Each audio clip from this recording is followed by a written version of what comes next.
Okay, this episode of The Orville, which is episode 8 of New Horizons, is the one you shouldn't miss. We'll talk about it in a second.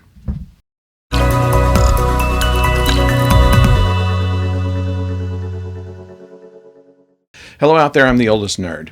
Now, this episode called Midnight Blue is a Topa-centered story. And that was led on right at the very beginning where Bortus is talking to Kelly that he's concerned that there's something going on with Topa, and she's not talking to him. She was one that would talk more to Clyden on personal things than to him. And he's concerned and asks her to intervene. She finds out that Topa has a crush on somebody on the ship. And so I figured that's where this is going to go. It's going to be one of those first love episodes, and it's going to have some complication in it, and okay. And then they'll usually do whatever planet they're going to be their backstory, their B story.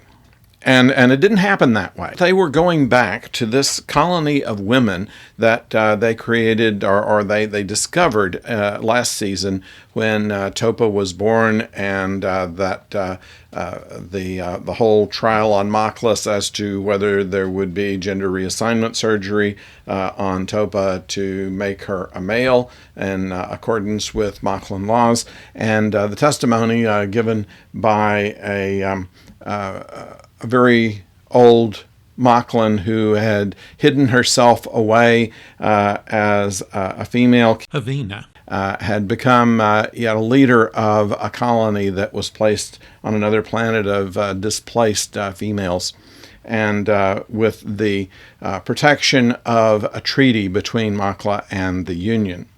So we revisit this. This is ostensibly a survey in which a Moklan contingent and Kelly and Bortus are going to go down and inspect the colony and make sure that they're still in compliance with the treaty. And Topa wants to go with, and they decide that it's probably a good thing.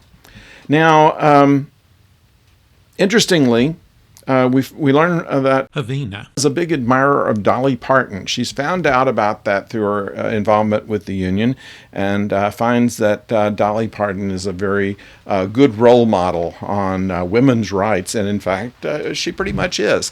She is an entrepreneur as well as a talented singer and songwriter, and also very much someone who is charitable, gives of her money and time to causes she believes about. So that's not a bad thing to use as kind of their guiding star, if you will.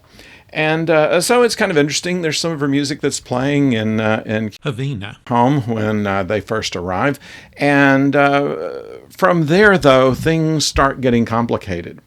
And I have to say, without giving away any more of what goes on here, that while certainly Topa was in the center of this story, it wasn't anything that she did that was key to the story in a way that they often will do with younger actors in shows like this.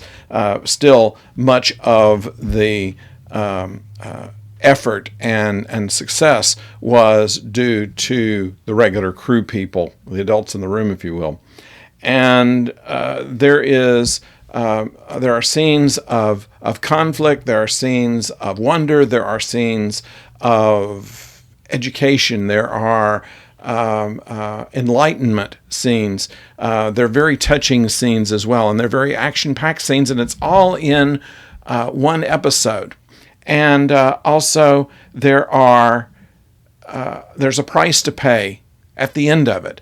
And I think that the story, which was co-written by Brannon Braga, who, if you know who that is, worked on various Star Trek properties from The Next Generation through Enterprise, did a wonderful job on this. This is an incredible story, an incredible impact that this story has, and I believe quite easily the best production that I have ever seen on the Orville. and it would stand up against a lot of Trek as well. Many people think that most of the episodes stand up well against Trek. I don't think there'd be much argument here that it's a very powerful episode. It gives a very powerful lesson, and it is, while it has, it's not a perfect episode, it does have some things that are a little too convenient, some things that you kind of wonder how it all timed out the way it did, and just why they let certain characters in certain places.